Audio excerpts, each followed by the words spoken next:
الله يرحمه ويعفي عنه. الله يرحمه ويعفي عنه يا رب. السلام عليكم ورحمة الله. أقسم بالله العظيم أن هذا الفيديو سيسعد جميع محبين الفنان الشاب بلال بعد أن تداول رواد مواقع التواصل الاجتماعي صباح اليوم خبر مفاده رحيل الفنان الجزائري الشاب بلال إلى دار البقاء.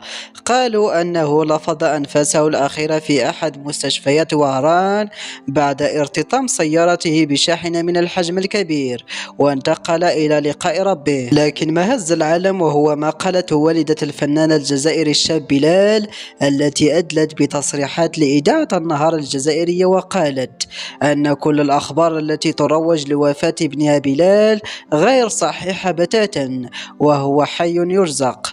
وقالت أيضا أنه فقط تعرض لأزمة صحية وهو الآن يرقد في المستشفى، فإذا ما كان هذا الفنان حيا فاللهم اشفيه، وإذا ما كان قد فارق الحياة فاللهم ارحمه. دعواتكم له بالشفاء العاجل بإذن الله تعالى. وفي النهاية لا تنسى الإعجاب بهذا الفيديو والاشتراك في القناة ليصلكم جديدنا.